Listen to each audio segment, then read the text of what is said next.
पता है इस हरी मेहंदी में लाल रंग कैसे आ जाता है? कष्ट सहकर। लाल चटकता रंग चाहिए तो इन मेहंदी के पत्तों को पीसना पड़ता है, बार बार प्रहार करने होते हैं। उसके पश्चात इसे पानी में मिश्रित करना होता है, तब जाकर ये ललनाओं का श्रृंगार बनती है। स्वर्ण के साथ भी यही है, जितना तपता है उतना शुद्ध होता है। और नग तो आप सभी को भाते हैं ना। हीरा भी पहले कोयला होता है, धरा के भीतर का ताप सहकर, उसका दबाव सहकर इसके भीतर ये चमक आती है। आप समझ रहे हैं ना मैं क्या कह रहा हूं? जितना आप कठिनाइयों से जूझेंगे, आपका व्यक्तित्व उतना ही निखरेगा। कठिनाइयों की भट्टी में जितना तपेंगे, आपका चरित्र उतना ही निखरेगा। तो अगली बार जब आपके समक्ष कोई समस्या आए तो घबराइए मत, उससे लड़ जाइए, क्योंकि हर समस्या हमें कुछ नया सिखा कर जाती है। मैं अपने आप को दांव पर लगाऊंगा।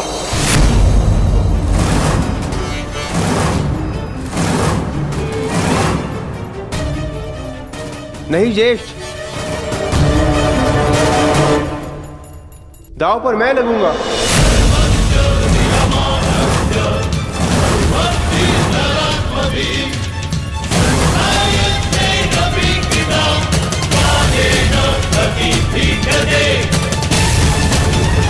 नहीं नकुल, तुम अभी छोटे हो। तो मुझे दांव पर लगा दीजिए भ्राताश्री।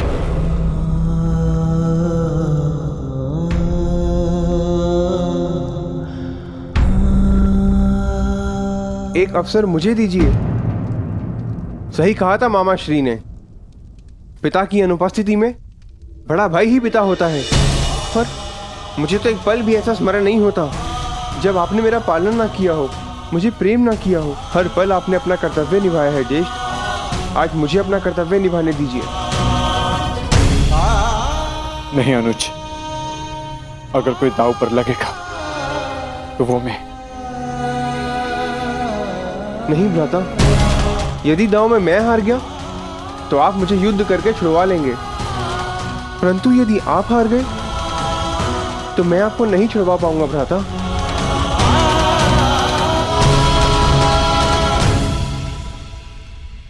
मुझे दांव पर लगाइए ज्येष्ठ और जीत जाइए उस इंद्रप्रस्थ को, जो हम पांचों भाइयों की पहचान है।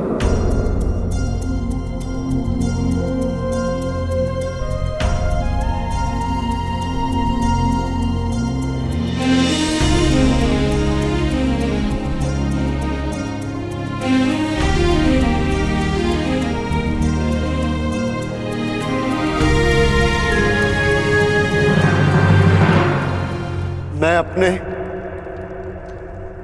अनुज नकुल को दांव पर लगाऊंगा।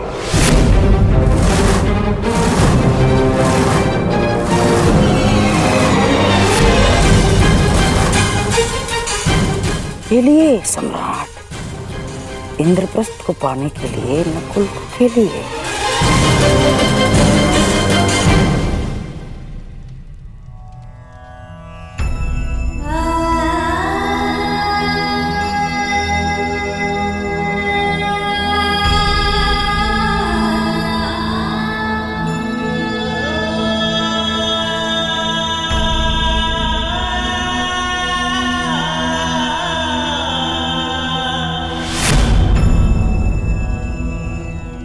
तो बोलिए सम्राट, अब एक और है नकुल और दूसरी ओर दुर्योधन ने जीती हुई सारी संपत्ति।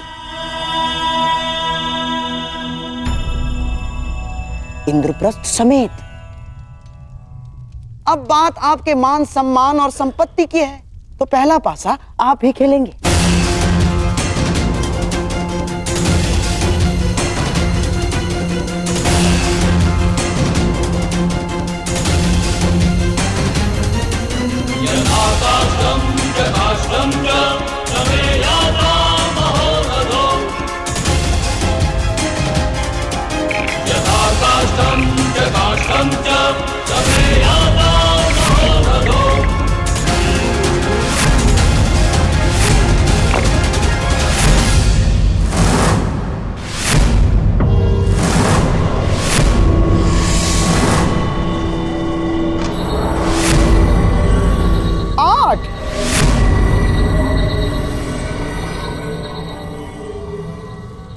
अब देखते हैं कि मेरे दुर्योधन के भाग्य में क्या लिखा है।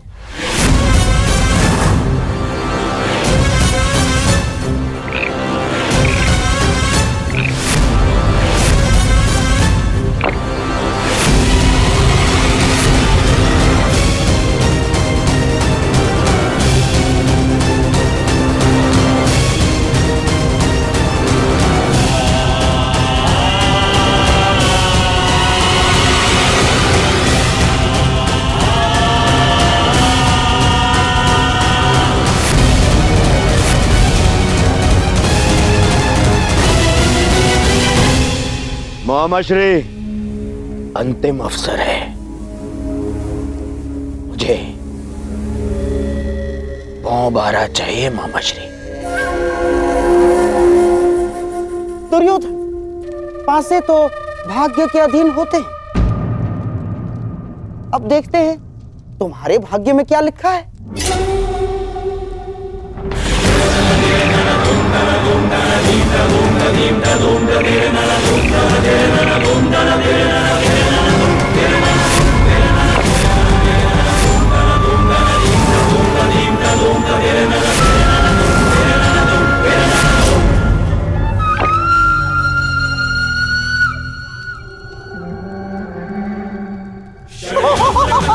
वो हमारा दुशासन, वो हमारा सीधे पांव पारा।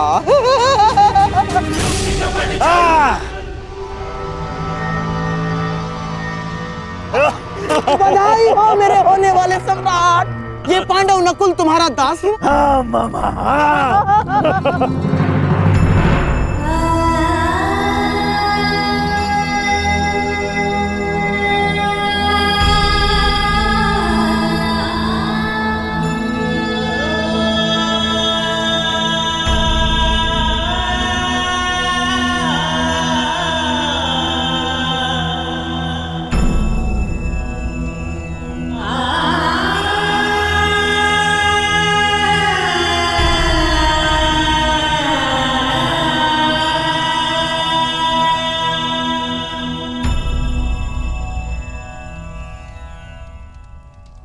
नहीं ज्येष्ठ, मेरे गर्व के पल को यूं अपने आंसुओं में मत बहने दीजिए। मेरे लिए ये गर्व की बात है कि मैं अपने भाई के मान के काम आ सका।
दास मुकुट नहीं पहनते। निकाल इसको।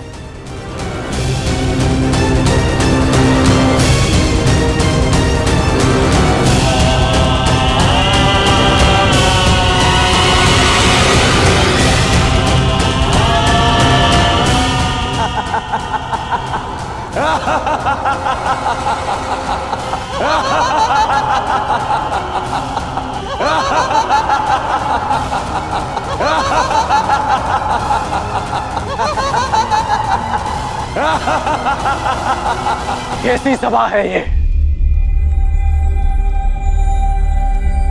और कैसा खेल है जिसमें एक भाई को दूसरे भाई का दास बनाकर बिठा दिया गया है।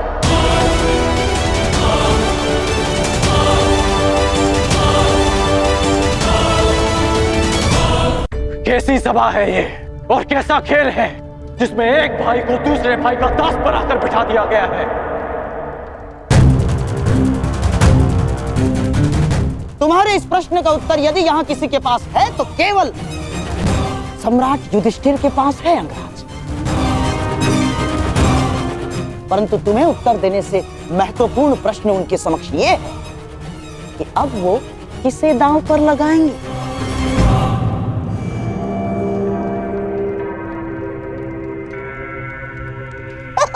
समझ गए अंगराज?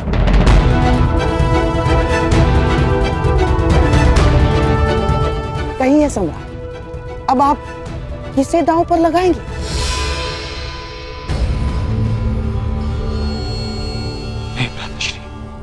नहीं ज्येष्ठ, अब और नहीं। सोच लीजिए सम्राट, एक और दांव। यदि आप जीते तो ये हारी हुई संपत्ति सारी आपकी और आपका ये भाई दास नकुल भी। निर्णय आप पर है।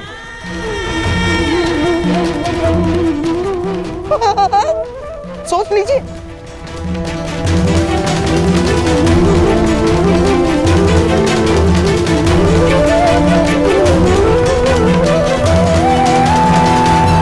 मैं दांव पे लगता हूं।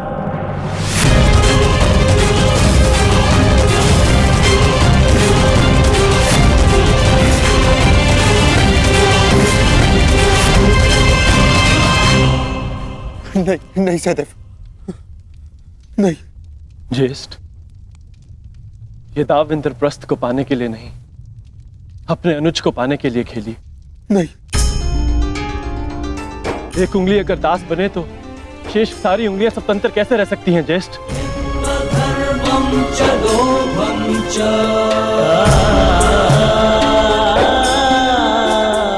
मुझे विश्वास है कि आप मुझे अवश्य जीत लेंगे और नकुल को भी।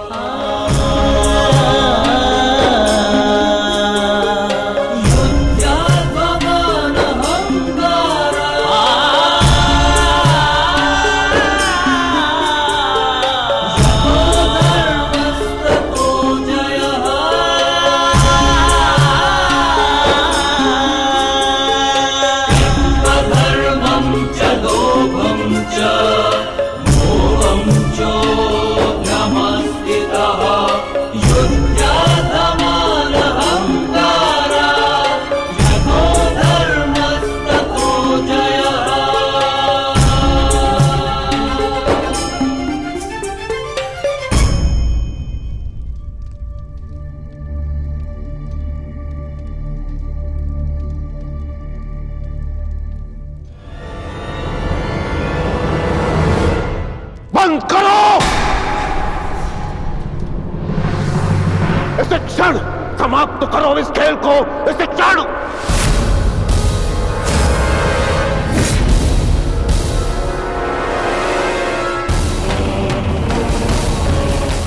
कैसा दुर्भाग्य जुड़ गया है हस्तिनापुर के साथ, कैसा दुर्भाग्य।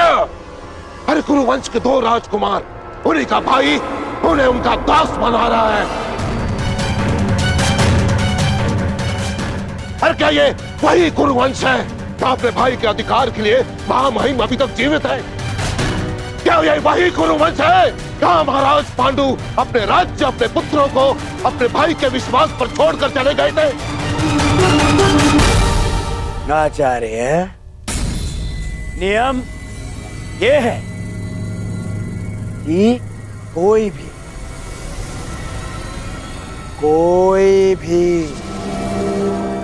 इस द्यूत को रोक नहीं सकता। सम्राट नियमों से बंधे हुए हैं, महामहिम भी नियमों से बंधे हुए हैं, परंतु मैं नहीं दुर्योधन। मैं तुम्हारा गुरु द्रोण हूं और मैं तुम्हें आदेश देता हूं कि अभी से क्षण इस खेल को बंद कर दो। आप अपनी शिक्षा का मूल्य, अपनी अपनी गुरु दक्षिणा ले चुके।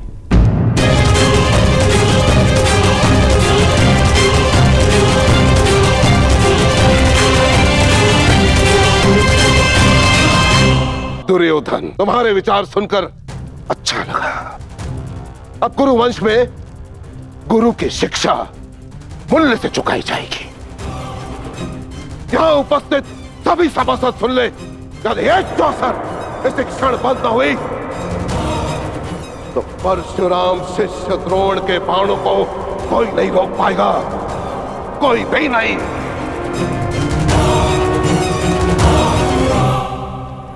मैंने कहा था ना, इन्हें यहां मत बुलाओ। क्यों बुलाया आपने ने यहाँ? बन गए ना ये यहाँ पे बाधा। तुम भूल रहे हो दुर्योधन, इस बाधा के उपचार को भी मैंने साथ ही में आमंत्रित किया है।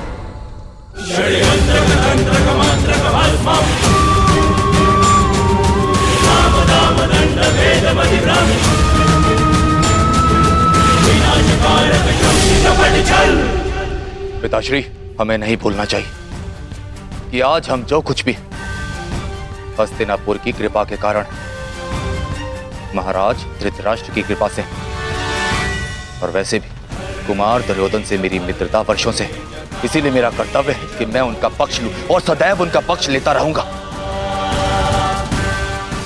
जब तक पांडव जीत रहे थे आप शांत बैठे रहे, और जब कुमार दुर्योधन की विजय प्रारंभ हुई तो आप तिलमिला उठे। यदि आज आपने इस सभा को त्याग दी तो आपके और मेरे पिता और पुत्र के संबंध को त्याग के जाएंगे आप यहां से।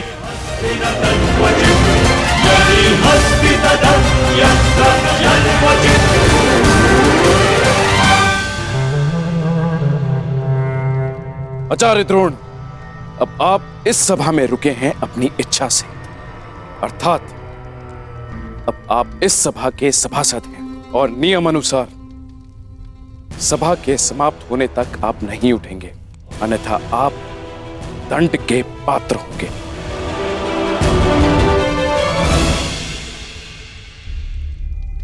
भावुक हो गया मैं। धन्य हो सम्राट, कितने भाग्यशाली हैं आप।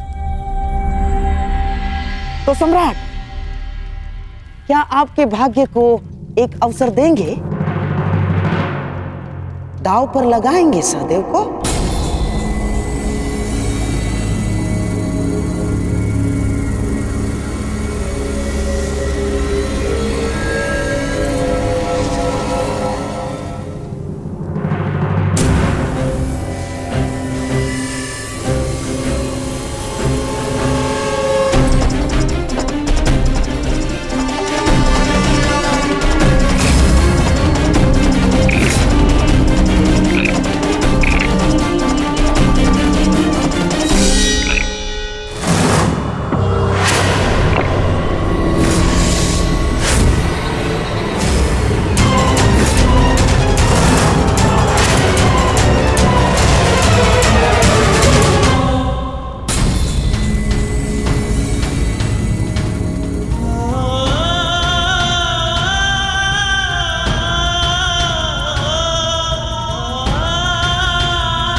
अगले होते माद्री पुत्र सहदेव की।